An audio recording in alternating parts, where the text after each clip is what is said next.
بسم اللہ الرحمن الرحیم۔ السلام علیکم۔ میرا نام انیسہ ہے۔ ہر لڑکی کی طرح میری بھی خواہش تھی کہ میری شادی ایک امیر گھرانے میں ہو اور میرا شوہر میری ہر ضرورت کو پورا کر سکے، کیونکہ میں نے بچپن سے اپنی ضروریات کے لیے خود کو ترستے ہوئے دیکھا تھا۔ اور یہ نہیں تھا کہ میں کسی غریب گھرانے سے تعلق رکھتی تھی، بلکہ میں ایک متوسط طبقے سے تعلق رکھتی تھی۔ میرے ابا کی ایک موبائل ٹھیک کرنے کی دکان تھی اور وہ دن کا اچھا خاصا کما لیتے تھے۔ جب بھی ہمیں کسی چیز کی ضرورت ہوتی تو میری ماں مہنگائی کا رونا روتی اور کہتی کہ میرے پاس پیسے نہیں ہیں۔ ہم اپنی ماں کو کہتے کہ ابا تو آپ کو گھر کا خرچہ چلانے کے لیے پیسے دیتے ہیں اور آپ مہنگائی کا رونا روتی رہتی ہیں، تو میری ماں ڈانٹ کر ہمیں چپ کروا دیتی۔ میں بچپن سے ہی یہ دیکھتی آئی تھی۔ یہ نہیں تھا کہ ہمارا کوئی بہت بڑا خاندان تھا۔ گھر میں صرف ابو، امی، میں اور میرا چھوٹا بھائی تھے۔ چھوٹا بھائی 5ویں کلاس میں پڑھتا تھا اور میں نے میٹرک کے بعد تعلیم کو خیر بات کہہ دیا تھا، اور بھائی بھی ایک عام سے اسکول میں تعلیم حاصل کرتا تھا۔ یہ نہیں تھا کہ وہ کوئی مہنگے یا انگلش میڈیم اسکول میں تعلیم حاصل کرتا تھا جس کے لیے ہزاروں کی فیس دینی پڑتی۔ میں نے بھی گورنمنٹ کے اسکول میں میٹرک تک تعلیم حاصل کی۔ جب خاندان میں کوئی شادی بیاہ ہوتا یا گھر میں کوئی ملنے آتا تو میں نے اپنی امی کو یہی کہتے سنا کہ آج کل بچوں کی تعلیم کے خرچے بہت ہیں، اور اس مہنگائی کے دور میں کوئی اپنے بچوں کو اچھا کھانا کھلا پلا دے اور انہیں تعلیم دلوائے تو یہی بڑی بات ہے۔ میں ان کی بات سن کر دل میں مسکراتی کہ ہماری تعلیم پہ کون سے ہزاروں خرچ ہوتے ہیں جو میری امی ہر آئے گئے کو اعلان کر کر کے بتاتی ہیں۔ اور جب بھی ہم نے اپنی کوئی ضرورت کی چیز مانگنی ہوتی تو امی کہہ دیتی کہ تمہارے ابو نے مجھے پیسے نہیں دیے، اور جب ہم اسی چیز کا مطالبہ ابو سے کرتے تو ابو کہہ دیتے کہ میں نے تمہاری امی کو پیسے دیے ہیں۔ ہم دونوں بہن بھائی امی اور ابو کے پاس چکر لگاتے رہتے اور کافی منت سماجت کے بعد وہ چیز ہمارے ہاتھ آتی۔ امی نے محلے میں کافی کمیٹیاں ڈالی ہوئی تھیں، اور جب بھی کوئی کمیٹی نکلتی تو امی ان پیسوں سے گھر کے کسی بھی حصے کی مرمت کروا دیتی، یا امی نے چھت کے اوپر پورشن بنانا شروع کیا ہوا تھا۔ جیسے ہی امی کے پاس پیسے اکٹھے ہوتے تو وہ پیسے اس پر لگا دیتی تھی۔ میں اپنی امی کی اس عادت سے کافی تنگ آ چکی تھی، اور کئی دفعہ میری اپنی امی سے اس بات پر بحث ہو جاتی تو میری امی کہتی کہ یہ کنجوسی نہیں بلکہ کفایت شعاری کہلائی جاتی ہے، جو عورت کی عقل مندی اور سمجھداری کو ظاہر کرتی ہے۔ میری خالہ کی بیٹی کی شادی آ گئی اور میں اپنی خالہ کی بیٹی کی شادی پر کافی دن پہلے جانا چاہتی تھی، اور اس کے لیے میں نے اپنی امی سے کہا کہ میں شادی کے لیے کپڑوں کی تیاری کرنا چاہتی ہوں، لیکن میری امی نے کہا کہ جو کپڑے تمہارے پہلے پڑے ہوئے ہیں تم انہی کو استعمال کرو۔ لیکن میں ہرگز بھی ایسا نہیں چاہتی تھی، کیونکہ میری خالہ کا خاندان کافی بڑا تھا اور ہم نے ان کی کئی شادیوں پہ دیکھا تھا کہ ان کے ہاں جو بھی شادی بیاہ پہ کپڑے پہنے جاتے ہیں وہ بے حد قیمتی اور جدید فیشن کے مطابق ہوتے تھے۔ اسی لیے اس دفعہ میں بھی ایسے ہی کپڑے بنانا چاہتی تھی، لیکن میری امی نے مجھے ایسے کپڑے بنانے نہ دیے، بلکہ میری امی نے صندوق سے اپنے خود کے ریشمی کپڑے نکال کر درزن کو دے دیے اور اسے میرے ناپ کے مطابق سلائی کروا دیے۔ اور اس طرح مجھے اپنی امی کی بات ماننی پڑی، کیونکہ اگر میں ان کی بات ماننے سے انکار کرتی تو انہوں نے مجھے اتنے دن پہلے خالہ کے گھر نہیں جانے دینا تھا۔ اس لیے میں ان کی بات پر خاموش ہو گئی اور وہی کپڑے لے کر اپنی خالہ کے گھر آ گئی۔ میری خالہ نے بھی مجھے 2 سوٹ بنا کر دیے۔ میں نے اپنی خالہ کی بیٹی کی شادی کی تیاری میں بڑھ چڑھ کر حصہ لیا، اور میری خالہ کا دیور بھی اسی گھر میں رہتا تھا اور اس کا ایک ہی بیٹا تھا۔ میں بچپن میں جب اپنی خالہ کے گھر آتی تھی تو میری خالہ کے بچے اور ان کے دیور کا بیٹا ہم سب مل کر کھیلتے تھے۔ اس طرح ہمارے درمیان کافی دوستی ہو چکی تھی، اور اب جب میں نے اسے کافی عرصے کے بعد دیکھا تو وہ بھی کافی بڑا ہو چکا تھا۔ اس نے جب مجھے دیکھا تو کہنے لگا کہ تم تو بڑی ہو کر کافی خوبصورت ہو گئی ہو۔ میں اس کی بات سن کر شرما گئی۔ اس طرح ہم سارے لڑکیاں اور لڑکے آپس میں مل کر رات گئے تک باتیں کرتے اور ہنسی مذاق کرتے رہتے۔ میں سوچتی کہ اگر میری امی یہاں موجود ہوتی تو وہ مجھے ایسے کبھی بھی ہنسنے بولنے نہ دیتی، کیونکہ ان کا خیال تھا کہ جوان لڑکیاں ایسے اونچی آواز سے ہنستی نہیں ہیں اور نہ ہی کسی کے گھر جا کر اونچی آواز سے بات کرتی ہیں۔ اس لیے جب سے میں بڑی ہوئی تھی تو امی نے اس بات پر میری خاص طور پر تربیت کی تھی کہ کس بات پر جواب دینا ہے اور کس بات پر خاموشی اختیار کرنی ہے، اور میں کافی حد تک ان کی باتیں سمجھ چکی تھی۔ لیکن میرا بھی دل چاہتا تھا کہ میری بھی سہیلیاں ہوں، اور جیسے وہ اپنی زندگی کو انجوائے کرتی ہیں میں بھی زندگی کے ہر رنگ دیکھ سکوں۔ اس لیے میں امی کے آنے سے پہلے ہی ان لمحات کو انجوائے کرنا چاہتی تھی، کیونکہ امی لوگوں نے مہندی والے دن ہی پہنچنا تھا، لیکن ابھی مہندی میں 3 دن باقی تھے۔ اس لیے میں اب اس وقت کو بھرپور طریقے سے انجوائے کرنا چاہتی تھی۔ میری خالہ کی بیٹی نے کہا کہ آج کل کی لڑکیاں خود کا اتنا خیال رکھتی ہیں اور تم خود کو دیکھو، مجھے تو لگتا ہے تم نے پارلر کی شکل بھی نہیں دیکھی۔ تو میں نے اس کی بات سن کر سر جھکا لیا، کیونکہ وہ سچ ہی کہہ رہی تھی۔ میں نے آج تک کبھی پارلر کی شکل بھی نہیں دیکھی تھی، اس لیے وہ مجھے اپنے ساتھ لے گئی اور پتہ نہیں پارلر والی نے کون کون سی کریمیں میرے منہ پر لگائیں۔ میں اسے مسلسل منع کر رہی تھی کہ میری امی جب آئیں گی تو انہوں نے مجھے ڈانٹنا ہے کہ یہ تم کیا بن گئی ہو، لیکن وہ مجھے چپ ہی کرواتی رہی اور یہی کہتی رہی کہ شادی پر لڑکیاں ایسے ہی تیار ہوتی ہیں، اس شادی پر تم خوبصورت لگو گی۔ اس طرح 3 گھنٹوں کی محنت کے بعد جب میں نے خود کو آئینے میں دیکھا تو میں بھی حیران رہ گئی، کیونکہ مجھ میں پہلے سے کافی فرق آیا تھا، اور میری خالہ کی بیٹی مجھے دیکھ کر خوش ہو رہی تھی کہ دیکھ لو، میں نے تمہاری شخصیت ہی بدل دی ہے، اس طرح تم خود کا خیال رکھو گی اور خود پر توجہ دو گی، تمہارے اچھے اچھے رشتے آئیں گے، کیونکہ آج کل لوگ خوبصورتی کو ہی دیکھتے ہیں۔ میں اس کی بات سن کر خاموش ہو گئی، کیونکہ جب بھی کوئی مجھے دیکھتا تھا تو میرے چہرے کی تعریف کرتا تھا، اور جیسے ہی اس کی نظر میرے پاؤں پر پڑ جاتی تو خاموش ہو جاتے اور آپس میں باتیں کرنے لگتے، کیونکہ میرے پاؤں پر ایک سفید نشان تھا اور یہ نشان میرا پیدائش سے ہی تھا۔ کئی خاندان والوں نے میری امی سے کہا تھا کہ تم اسے ڈاکٹر سے چیک کرواؤ تاکہ یہ نشان ختم ہو جائے، کل کو لڑکی کو کسی کے گھر بھیجنا بھی ہے، اس طرح تو اس کے رشتے نہیں آئیں گے۔ لیکن میری امی ہمیشہ یہی کہتی کہ یہ نشان اس کی خوش قسمتی کی علامت ہے، میں اسے کسی ڈاکٹر کو چیک نہیں کرواؤں گی، کیونکہ امی کا یہ ماننا تھا کہ میری پیدائش سے پہلے ان کے گھر کے حالات کافی خراب تھے۔ جب میں پیدا ہوئی تو ان کے حالات میں کافی بہتری آ چکی تھی اور ابو کے کاروبار میں دن دگنی رات چگنی ترقی ہوتی گئی۔ تمام رشتہ دار تو یہ نشان بچپن سے دیکھتے آ رہے تھے، لیکن جب کوئی اجنبی دیکھتا تو میں خود میں ہی احساس کمتری کا شکار ہو جاتی تھی۔ اس لیے میں جب تک اسکول میں پڑھتی رہی تو میں گرمی اور سردی دونوں ہی موسموں میں بند جوتے ہی پہنتی، تاکہ کوئی میرا یہ نشان نہ دیکھ سکے۔ لیکن گھر میں یا کسی شادی بیاہ میں جب کوئی کھلا جوتا پہنتی تو ہر ایک کی نظر پاؤں کے سفید نشان پر پڑ جاتی تھی، کیونکہ یہ نشان کافی بڑا تھا اور واضح نظر آتا تھا، اس لیے میں چاہتے ہوئے بھی اس نشان کو نہیں چھپا سکی۔ اس طرح میری امی مہندی کے دن میری خالہ کے گھر پہنچی۔ انہوں نے مجھے دیکھا تو ایک پل کے لیے وہ چپ کر گئی، کیونکہ کسی کے سامنے تو انہوں نے مجھے کچھ نہ کہا، لیکن جب کافی دیر کے بعد وہ کمرے میں آئیں اور انہوں نے مجھے اپنے پاس بلایا تو مجھے ان کے رویے کی سمجھ آ رہی تھی اور میں ڈر رہی تھی۔ میری امی نے مجھے کہا کہ میں نے تمہیں آج تک پارلر کی شکل نہیں دکھائی اور یہ سب کچھ تم نے کس کی اجازت سے کیا ہے؟ تو اتنی دیر میں میری خالہ کی بیٹی کمرے میں داخل ہوئی اور کہنے لگی کہ مجھے پتہ تھا آپ اسے ضرور ڈانٹیں گی اور یہ سب کچھ میں نے کروایا ہے، اور یہ خود تو اس بات سے منع کر رہی تھی، لیکن میں اس میں واضح فرق لانا چاہتی تھی، کیونکہ آپ خود ہی سوچیں کہ وہ بھی بڑی ہو رہی ہے، وہ بھی دوسری لڑکیوں کو دیکھتی ہے، آپ کب تک اس پر پابندیاں اور دباؤ ڈالتی رہیں گی؟ وہ آپ کا ہر حکم مانتی تو ہے، لیکن آپ اسے تھوڑی سی آزادی دیں تاکہ وہ ماحول کو دیکھے اور خود پر توجہ دے سکے۔ میری امی نے جب یہ بات سنی تو خاموش ہو گئیں۔ اس طرح میں شادی کے 3 دن پارلر سے ہی تیار ہوئی اور جو میری خالہ نے کپڑے لا کر دیے تھے میں نے وہ پہنے، تو ہر کوئی میری تعریف کر رہا تھا۔ خاندان کی کئی عورتوں نے تو میری امی سے سوال کیا کہ کہیں بیٹی کی بات وغیرہ تو پکی نہیں کی ہوئی ہے۔ میری امی نے جب نفی میں سر ہلایا تو انہوں نے مجھے اپنے پاس بلایا تاکہ وہ مجھ سے بات کر سکیں، لیکن جب انہوں نے میرے نشان کی طرف دیکھا تو خاموش ہو گئے، اور یہ بات میری امی نے بھی محسوس کی تھی۔ میری خالہ کے دیور کا بیٹا بھی میری بے حد تعریف کر رہا تھا اور میں نے اس کی نظریں خود پر کافی دفعہ محسوس کی۔ جب میں اس کی طرف دیکھتی تو وہ اپنی نظریں پھیر لیتا۔ مجھے اب اس کی نظروں میں محبت بھرے جذبات نظر آ رہے تھے اور اس کی نظروں میں اپنے لیے پسندیدگی دیکھ چکی تھی، اور میرے دل میں بھی نئے جذبات امڑ رہے تھے۔ اس طرح شادی کے 3 دن میں نے خوب انجوائے کیا، اور شادی ختم ہونے کے اگلے دن ہی ہم گھر واپس آ گئے۔ گھر آ کر وہی روٹین شروع ہو چکی تھی، لیکن میری اماں نے اس دفعہ رشتہ داروں کی باتوں کو سنجیدگی سے لیا تھا اور اس کے بارے میں ابا سے بات کرنے لگی کہ اب ہمیں بھی انیسہ کے بارے میں سوچنا چاہیے۔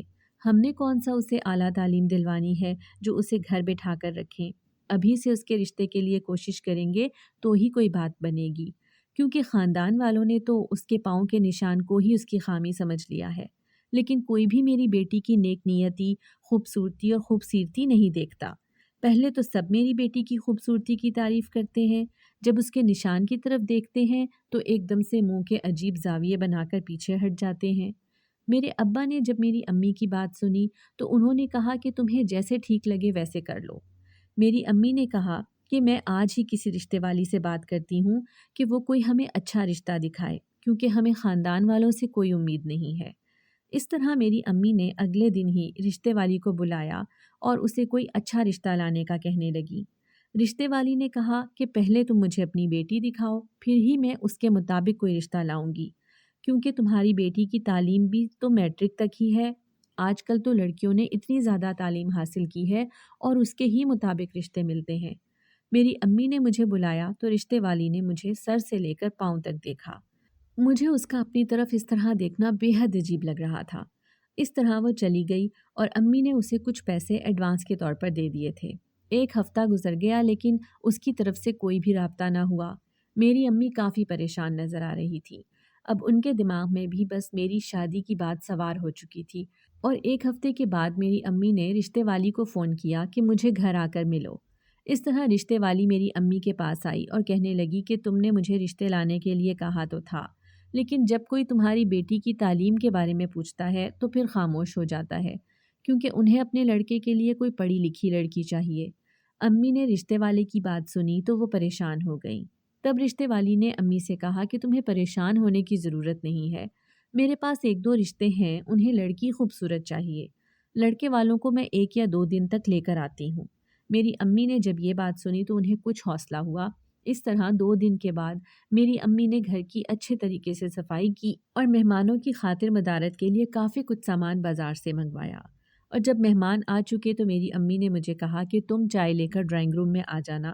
اس طرح دوسرا سامان تو میرا بھائی ڈرائنگ روم میں چھوڑ آیا تھا، لیکن میں چائے کی ٹرے پکڑ کر ڈرائنگ روم میں داخل ہوئی تو وہاں کافی عورتیں اور مرد بیٹھے ہوئے تھے۔ مجھے ایک دم سے ہچکچاہٹ آنے لگی اور میں گھبرانے لگی۔ میرے ہاتھ پاؤں کانپ رہے تھے کیونکہ آج پہلا موقع تھا جو میں اس طرح کسی کے سامنے جا رہی تھی۔ لڑکے والوں کی طرف سے آئی ہوئی عورتوں نے مجھ سے میرا نام اور میری تعلیم کے بارے میں پوچھا اور مجھ سے گھر کے کام کاج کے بارے میں پوچھتی رہیں اور میں ان کی باتوں کے جواب دیتی رہی۔ وہ مجھے بہت غور سے دیکھ رہی تھی، خاص کر کے میرے ہاتھوں اور پاؤں کو دیکھ رہی تھی، لیکن جب انہوں نے میرے پاؤں کی طرف دیکھا تو خاموش ہو گئیں اور ادھر ہی سب مہمانوں کے سامنے کہنے لگی کہ تمہارے پاؤں پر یہ نشان کیسا ہے؟ تو میری امی نے بتایا کہ یہ نشان پیدائشی ہے۔ تو انہوں نے ایک دم سے غصے سے رشتے والی کی طرف دیکھا اور کہنے لگی کہ تم نے ہمیں یہ کہا تھا کہ لڑکی خوبصورت ہے، لیکن اتنی بڑی بات کے بارے میں ہمیں پہلے کیوں نہ بتایا؟ اگر تو ہمیں پہلے ہی بتا دیتی تو ہم ادھر لڑکی دیکھنے نہ آتے۔ میں نے جب یہ بات سنی تو میرے کان سائیں سائیں کرنے لگے اور میری آنکھوں میں آنسو آ رہے تھے کہ یہ میں کس امتحان میں پھنس گئی ہوں۔ میری امی بھی خاموش ہو گئیں۔ میری امی نے صرف اتنا کہا کہ میری بیٹی گھر کے سارے کام کاج کر لیتی ہے اور بڑوں کی عزت کرنے والی ہے۔ آپ کچھ دیر بیٹھیں اور میری بات سنیں، لیکن وہ عورتیں غصے سے ہمارے گھر سے چلی گئیں۔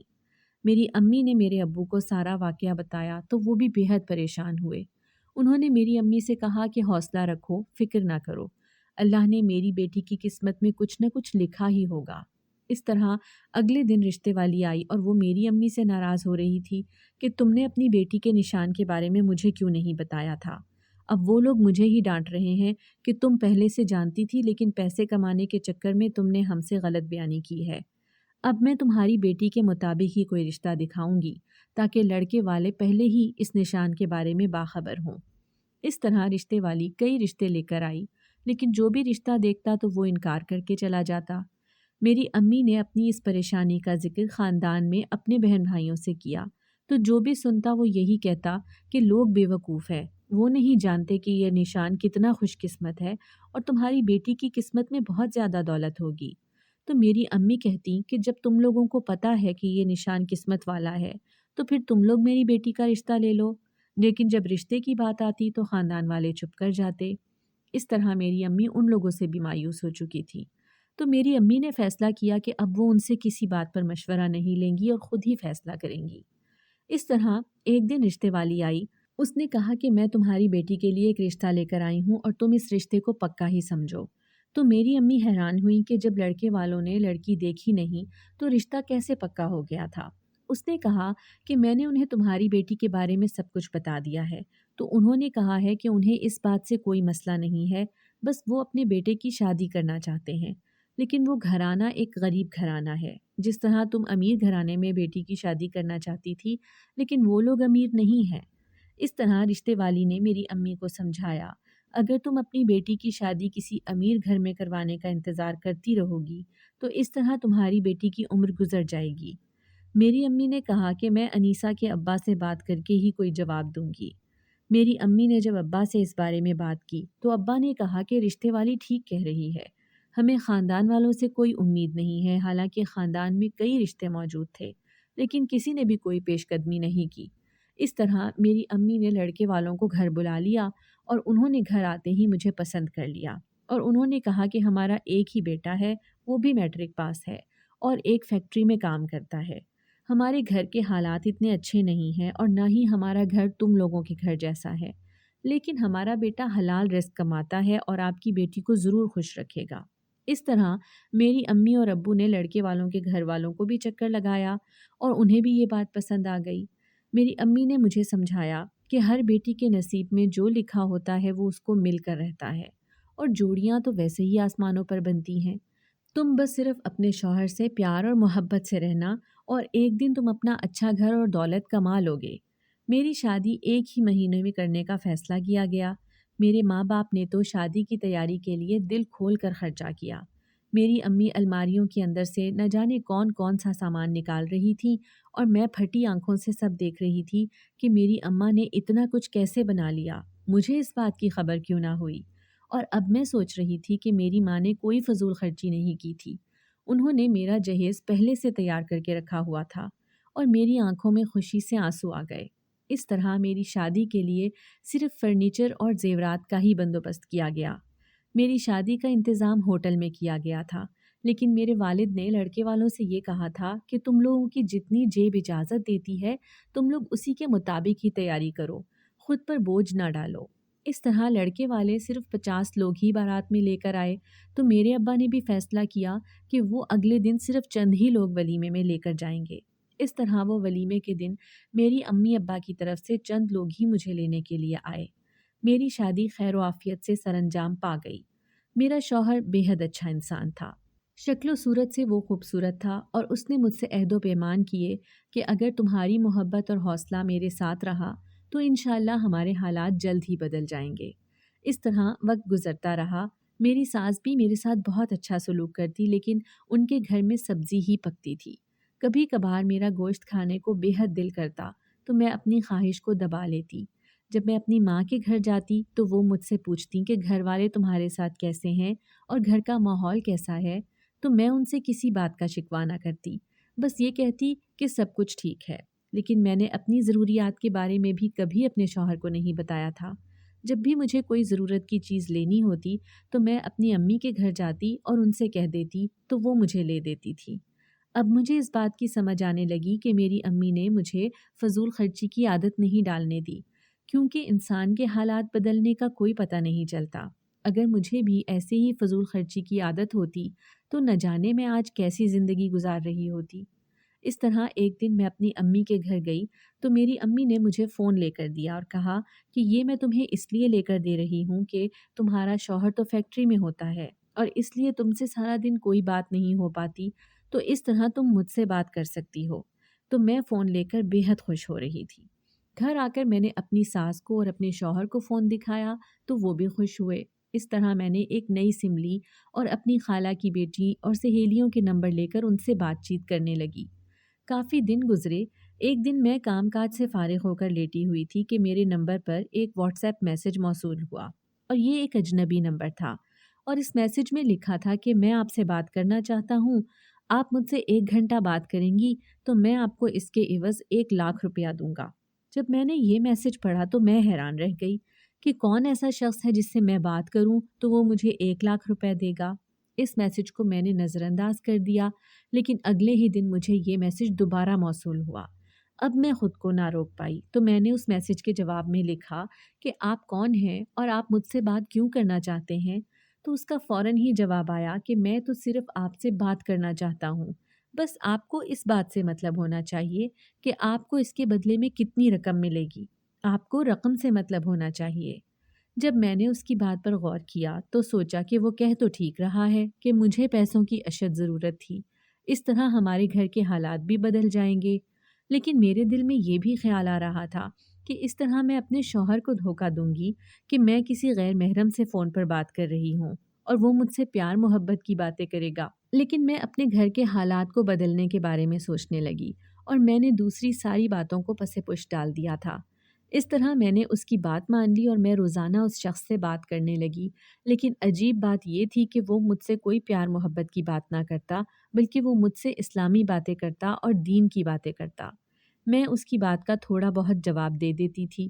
اس طرح وہ 1 گھنٹہ مسلسل مجھ سے ایسی ہی بات کرتا تو میں نے سوچا کہ اگر اس نے مجھ سے ایسی ہی باتیں کرنی تھیں تو وہ کسی مسجد میں جا کر یا کسی محلے میں جا کر لوگوں کو دین کی تبلیغ دیتا۔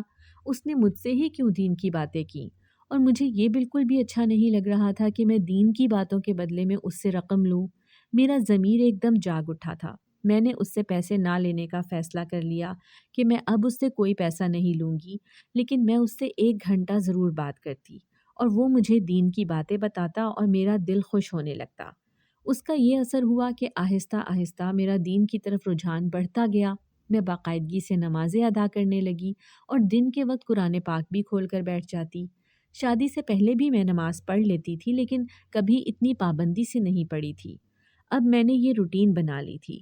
میری ساس میری عادات کو دیکھ کر بے حد خوش ہوتی اور جب میرا شوہر رات کو آتا تو میری ساس اسے میری سارے دن کی روٹین بتاتی اور خدا کا شکر ادا کرتی کہ اللہ تعالیٰ نے انہیں اتنی نیک سیرت بہو دی ہے جو ان کا خیال بھی رکھتی ہے اور دین کی طرف بھی رجحان رکھتی ہے۔ اس طرح کافی وقت گزر گیا۔ ایک دن میں گھر کے کام کاج سے فارغ ہو کر اس کے فون کا انتظار کرنے لگی، لیکن فون نہ آیا۔ میں نے سمجھا کہ شاید اسے کوئی کام پڑ گیا ہوگا، اس وجہ سے اس نے فون نہیں کیا، اس لیے اس بات کو میں نے زیادہ سنجیدگی سے نہ لیا۔ اگلے دن بھی میں اس کے فون کا انتظار کرتی رہی تو اس نے مجھے فون نہ کیا۔ میں اس دن کافی پریشان ہوئی۔ مسلسل 3-4 دن سے میں اس کے فون کا انتظار کرتی رہی، لیکن جب وہ نہ آیا تو میں نے اس کے نمبر پر کال کی، لیکن آگے سے اس کا نمبر بند جا رہا تھا۔ میں کافی دن اس کے نمبر پر فون کرتی رہی، لیکن آگے سے کوئی بھی رابطہ نہیں ہو پا رہا تھا۔ اب میں اس بارے میں کسی سے بات نہیں کر سکتی تھی کہ اگر میں کسی سے بات کرتی تو الٹا مجھے ہی قصوروار ٹھہرایا جاتا کہ تم نے کیوں کسی اجنبی اور غیر محرم سے اتنے دن بات چیت کی ہے۔ ایک دن میں نے اس نمبر پر کال کی تو بیل جا رہی تھی، لیکن کسی نے فون نہ اٹھایا اور کچھ دیر کے بعد میرا نمبر ہی بلاک کر دیا گیا۔ مجھے اس حرکت پر بے حد غصہ آیا کہ اس بات کا کیا مقصد ہے؟ اگر میں اسے فون کر رہی تھی تو وہ مجھے کوئی اپنی مجبوری بھی بتا سکتا تھا، لیکن اس نے میرا نمبر ہی بلاک کر دیا۔ میں بے حد غصے میں تھی۔ مجھے اس انسان کی اتنی عادت ہو چکی تھی کہ اب میں اپنے آپ کو اداس محسوس کرتی، میرا دل گھر میں نہ لگتا۔ آخر کار جب میں دعا مانگتی تو میری آنکھوں سے آنسو جاری ہونا شروع ہو جاتے اور میں روتے ہوئے اللہ سے دعا مانگتی کہ اس شخص کا خیال میرے دل سے نکال دے یا اس شخص کا دوبارہ سے مجھ سے رابطہ کروا دے۔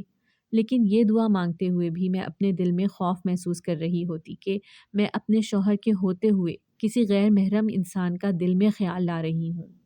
ایک دن میں مصلی پر نماز پڑھنے کے بعد دعا مانگ رہی تھی کہ روتے روتے میری آنکھ لگ گئی اور میری کان میں میری فون کی آواز آ رہی تھی کہ میری ساس مجھے کہنے لگی کہ انیسہ اٹھو، تمہارے نمبر پر کسی کا فون آ رہا ہے، لیکن میں ویسے ہی لیٹی رہی۔ میری ساس میرے کمرے میں گئی، انہوں نے فون اٹھایا اور کہا یہ دیکھو یہ کس کا فون ہے۔ جب میں نے اس نمبر کی طرف دیکھا تو میں ایک دم سے اچھل کر بیٹھ گئی، کیونکہ یہ اسی شخص کا نمبر تھا جو مجھ سے گھنٹوں دین کی باتیں کرتا تھا۔ جب میں نے ایک دم سے اپنی ساس کے ہاتھ سے فون کھینچا تو وہ حیران ہوئی اور کہنے لگی کہ آرام سے فون پکڑو، کیا ہو گیا ہے؟ میں ایک دم سے شرمندہ ہوئی اور اتنی دیر میں فون بند ہو چکا تھا۔ اب میں اپنی ساس کے سامنے اسے دوبارہ فون نہیں کر سکتی تھی۔ اس طرح میری ساس کچھ دیر بیٹھ کر کمرے سے چلی گئی تو میں نے اسی نمبر پر دوبارہ کال کی، لیکن اب نمبر بند جا رہا تھا۔ مجھے سمجھ نہیں آ رہی تھی کہ یہ کیا چکر ہے، کبھی یہ نمبر آن ہوتا ہے اور کبھی یہ نمبر بند ہوتا ہے۔ اگر اس شخص نے میرا نمبر ہی بلاک کر دیا تھا تو اس نے آج مجھے کیوں کال کی؟ اس طرح میں اسے مسلسل کال کرتی جا رہی تھی، لیکن اس نے میرا فون نہ اٹھایا۔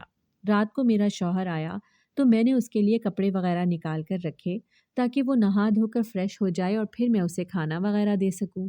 جب وہ نہا دھو کر آیا تو میں نے اس کے آگے کھانا رکھ دیا۔ وہ کھانا کھاتے ہوئے مسلسل میری طرف دیکھ رہا تھا اور آخر کار اس نے پوچھ ہی لیا کہ کیا بات ہے، تم کچھ پریشان لگ رہی ہو۔ لیکن میں نے کہا کہ کوئی بات نہیں، لیکن میری آنکھوں میں آنسو آ گئے۔ جب اس نے میری آنکھوں میں آنسو دیکھے تو پریشانی سے اس نے کھانا پیچھے کیا اور میری طرف بڑھا اور پوچھنے لگا کہ کیا گھر میں کوئی بات ہوئی ہے یا میری ماں نے کچھ کہا ہے۔ جب میں نے اسے کھانا چھوڑتے ہوئے دیکھا تو مجھے شدید شرمندگی ہوئی کہ وہ میری وجہ سے کھانا چھوڑ چکا ہے اور میں کسی اور شخص کی یاد میں آنسو بہا رہی ہوں۔ میں نے خود پر قابو پایا اور کہا کہ کوئی بات نہیں، جیسا آپ سوچ رہے ہیں ویسا کچھ بھی نہیں ہے۔ لیکن میں نے اپنے دل میں فیصلہ کر لیا تھا کہ میرا شوہر مجھ سے بے حد محبت کرتا ہے، اس لیے اپنے شوہر کو اس بات کے بارے میں ضرور بتاؤں گی جس کو میں نے چھپایا تھا۔ اس طرح میں نے اپنے شوہر کو ایک ایک بات کھول کر بتائی کہ میں 1 مہینے تک کسی اجنبی اور غیر محرم سے فون پر بات کرتی رہی ہوں، لیکن یہ باتیں صرف اسلامی اور دین کے بارے میں ہی ہوتی تھیں۔ میرے شوہر نے یہ بات سکون سے سنی، اس نے کسی بھی رد عمل کا اظہار نہ کیا۔ جب میری بات مکمل ہو گئی تو وہ کہنے لگا کہ میں بھی تمہیں ایک بات بتانا چاہتا ہوں کہ وہ فون پر بات کرنے والا کوئی اور نہیں بلکہ میں ہی تھا۔ میں نے جب تمہیں ہر وقت اداس اور گھر کے حالات سے پریشان دیکھا تھا تو میں نے یہ فیصلہ کیا تھا کہ میں تم سے فون پر بات کروں گا تاکہ تمہارا دل بہل جائے۔ اور جب میں نے اپنے شوہر کی بات سنی تو میں حیران رہ گئی کہ آپ کے پاس اس طرح کا اسمارٹ فون کیسے آیا؟ تو اس نے کہا کہ یہ میں نے اپنی تنخواہ سے کچھ پیسے بچا کر سیکنڈ ہینڈ خرید لیا تھا، اور اس نے اپنی جیب سے فون نکال کر دکھایا۔ تو میں حیران رہ گئی کہ میں اتنا عرصہ جس سے بات کرتی رہی ہوں وہ کوئی اور نہیں بلکہ میرا ہی شوہر ہے۔ میں نے اپنے شوہر کو ناراضگی سے دیکھا اور کہا، آپ کو یہ کام کرنے کی ضرورت کیوں پیش آئی؟ تو اس نے کہا کہ میں تمہیں پہلے ہی وجہ بتا چکا ہوں کہ تم گھر کے حالات کی وجہ سے پریشان رہتی تھی۔ تم اپنے منہ سے کسی بات کا اظہار نہیں کرتی تھی، لیکن تمہارے چہرے سے میں ہر بات جان لیتا تھا، اس لیے ہی میں نے یہ کام کیا۔ اب تمہیں پریشان ہونے کی کوئی ضرورت نہیں ہے، ہمارے حالات ضرور بدلیں گے۔ میں نے اپنے شوہر کی بات سنی تو کہا کہ میں آپ کے ساتھ ایک مطمئن زندگی گزار رہی ہوں، آپ کو اس بات کی فکر کرنے کی کوئی ضرورت نہیں۔ اللہ ہمارے حالات ضرور بدلے گا، اور مجھے جو بات پریشان کرتی تھی وہ یہ کہ میں کسی غیر محرم سے بات کرتی رہی ہوں، وہ پریشانی بھی ختم ہو گئی۔ اس طرح وقت گزرتا رہا اور میرا شوہر محنت کرتا رہا اور میں بھی گھر میں کوئی نہ کوئی محنت مزدوری والا کام کرتی رہی۔ اس طرح ہم دونوں میاں بیوی کی کاوشوں سے ہمارے حالات بدلنے لگے اور آہستہ آہستہ وقت بھی گزرتا گیا۔ میں ایک بیٹے کی ماں بھی بن چکی تھی۔ میرے والدین مجھے دیکھ کر خوش ہوتے کہ ہماری بیٹی اپنے گھر میں خوش ہے، اور میں اس بات پر لاکھ بار شکر ادا کرتی تھی کہ میرے شوہر نے آج تک مجھے کبھی میرے اس نشان کی وجہ سے طعنہ نہ دیا جس کی وجہ سے میں احساس کمتری کا شکار رہتی تھی، بلکہ میرے شوہر نے کہا کہ تمہیں یہ نشان کسی سے بھی چھپانے کی ضرورت نہیں ہے، بلکہ اس نشان کی ہی وجہ سے تم سب سے مختلف اور الگ نظر آتی ہو۔ میں اپنے شوہر کی محبت اور اس کے رویے سے بے حد متاثر ہوتی اور دعا کرتی رہتی کہ ہمارے درمیان ایسی ہی محبت قائم دائم رہے اور ہمارا رشتہ بری نظروں سے بچا رہے۔ میرے خاندان والے جب مجھے دیکھتے تو حیران رہ جاتے کہ یہ وہی ہے جس کا رشتہ انہوں نے ٹھکرایا تھا۔ اگر آپ کو ہماری آج کی کہانی پسند آئی ہے تو اسے لائک کریں، شیئر کریں اور چینل کو سبسکرائب کرنا مت بھولیے گا۔